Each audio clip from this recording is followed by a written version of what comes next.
El conde de Montecristo de Alejandro Dumas. Segunda parte. Simbad el marino. Capítulo 1. Fascinación.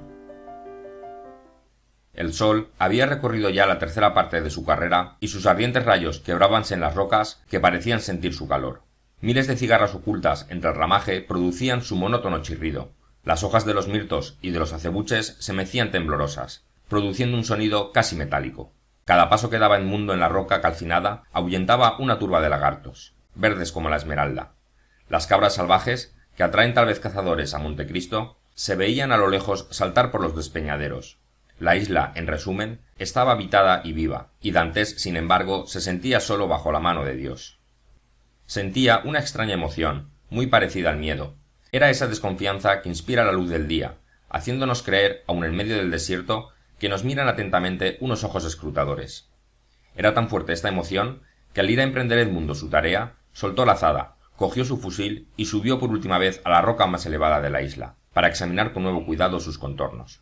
Pero lo que más le llamó su atención no fue ni la poética Córcega, ni esa Cerdeña casi desconocida, que a continuación le sigue, ni la isla de Elba, con sus grandes recuerdos, ni aquella línea imperceptible, en fin, que se distribuía en el horizonte, y que al ojo experto de un marinero hubiera revelado la soberbia Génova y la comercial Liorna. No, lo que llamó la atención a Dantes fue el bergantín que había salido de Montecristo al amanecer, y la tartana que acababa de hacerse a la mar.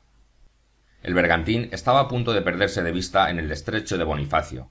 La tartana, con opuesto rumbo, costeaba la isla de Córcega, que se disponía a doblar. Edmundo se tranquilizó, volviéndose para contemplar los objetos que más de cerca le rodeaban. Viose en el punto más elevado de la isla cónica, estatua puntiaguda de aquel inmenso zócalo.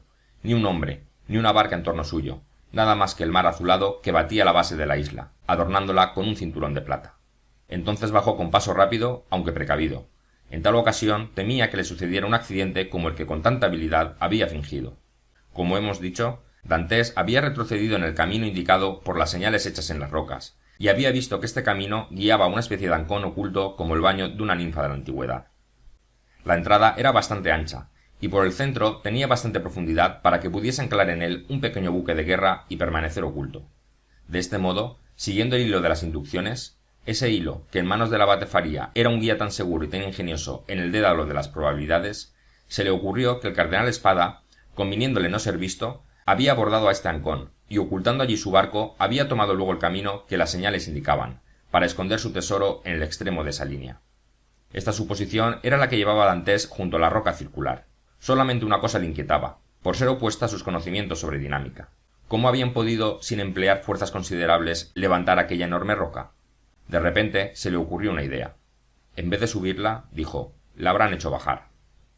Y acto seguido trepó por encima del peñasco, en busca del sitio que antes ocupara. En efecto, pronto reparó en una leve pendiente, hecha sin duda alguna intencionadamente. La roca había caído de su base al sitio que ahora ocupaba. Otra piedra, del tamaño común a las que suelen emplearse en las paredes, le había servido de cala, y pedruscos y pedernales aquí y allí sembrados cuidadosamente ocultaban toda solución de continuidad, habiendo sembrado en las inmediaciones hierbas y musgo, de manera que entrelazándose con los mirtos y los lentiscos, parecía la nueva roca nacida en aquel mismo lugar. Dantes arrancó con precaución algunos terrones y creyó descubrir, o descubrió efectivamente, todo este magnífico artificio, y se puso inmediatamente a destruir con su azada esta pared intermediaria endurecida por el tiempo. Al cabo de 10 minutos de estar trabajando, la pared se desmoronó, abriéndose un agujero en que cabía el brazo. Corrió enseguida Edmundo a cortar el olivo más grueso de los alrededores, y despojándole de las ramas, lo introdujo a guisa de palanca por el agujero. Pero la peña era bastante grande y estaba lo suficientemente adherida a su cimiento artificial para que le pudiesen arrancar fuerzas humanas ni aun las del mismo Hércules. Entonces reflexionó Dantes que lo que había que hacer era destruir este cimiento. Pero ¿cómo? Tendió los ojos en torno suyo, con aire perplejo, y reparó en el cuerno de oveja griega que, lleno de pólvora, le había dejado su amigo Jacobo. Una sonrisa vagó por sus labios. La invención infernal iba a producir su efecto. Con ayuda de la azada abrió Dantes entre el peñasco y su base un conducto, como suelen hacer los mineros cuando quieren ahorrarse un trabajo demasiado grande. Lo llenó de pólvora hasta arriba y luego, deshilachando su pañuelo y mojándolo en salitre, hizo una mecha de él. Luego lo encendió y enseguida se apartó de allí. La explosión no se hizo esperar. La roca vaciló, conmovida por aquel impulso incalculable, y la base voló hecha añicos. Por el agujero que antes hizo Dantes salió atropellándose una multitud de amedrentados insectos, y una serpiente enorme, guardián de aquel misterioso sendero, se deslizó entre el musgo y desapareció. Acercóse Dantés. La roca, ya sin cimiento, se inclinaba sobre el abismo. Dio la vuelta al intrépido joven, eligió el punto menos firme e, introduciendo su palanca de madera entre el suelo y la roca, se apoyó con todas sus fuerzas, semejante a Sísifo. Vaciló la roca con el empuje, y redobló ante su impulso. Cualquiera le habría tomado en aquellos momentos por uno de los titanes que arrancaban las montañas de cuajo para hacer la guerra a Júpiter. Al fin cedió la roca, y ora rodando, ora rebotando, fue a sepultarse en el mar. Dejaba descubierta una hondonada circular, en que brillaba una argolla de hierro en medio de una baldosa cuadrada. Edmundo profirió un grito de admiración y alegría. Ninguna primera tentativa se vio jamás coronada de resultado tan grande e inmediato. Quiso proseguir su obra, pero le temblaban las piernas de tal modo y le latía el corazón tan fuertemente, y pasó tal nube por sus ojos, que se vio obligado a contenerse. Esta vacilación duró, sin embargo, poquísimo. Pasó Edmundo su palanca por la argolla y abrióse con poco trabajo la baldosa, descubriendo una especie de escalera, que se perdía en una gruta a cada escalón más oscura. Otro que no fuera él hubiese bajado enseguida, lanzando gritos de alegría, pero Dantés se detuvo, palideció y dudó. «Ea, hay que ser hombre», dijo. «Acostumbrado a la adversidad, no nos dejemos abatir por un desengaño. Si no para eso, ¿para qué he sufrido tanto? Si el corazón padece es porque, dilatado en demasía al fuego de la esperanza, entra a ver cara a cara el hielo de la realidad. Farías soñó. Nada ha guardado en esta gruta el cardenal Espada. Tal vez jamás vino a ella, o si vino, César Borgia, el aventurero intrépido, el ladrón infatigable y sombrío, vino también tras él, descubrió su huella y las mismas señales que he descubierto yo, levantó la roca como yo la he levantado y no dejó nada, absolutamente nada al que venía detrás de él. Inmóvil, pensativo, con la mirada fija en el lúgubre agujero, permaneció un instante. Ahora que ya no cuento con nada, ahora que ya me he dicho a mí mismo que toda esperanza sería vana, el proseguir esta aventura excita solamente mi curiosidad. Y volvió a quedar inmóvil y meditabundo. Sí, sí, es una aventura digna de figurar en la vida de aquel regio ladrón, mezcla heterogénea de sombra y de luz en el caos de sucesos extraños que componen el tejido de su existencia. Este suceso fabuloso ha debido encadenarse insensiblemente a los demás.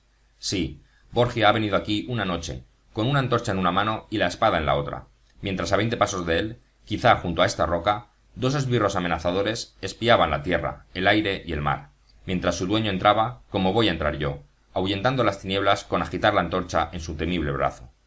Sí, pero ¿qué habría hecho César Borgia con los esbirros que conociesen su secreto?, se preguntó Dantés a sí mismo.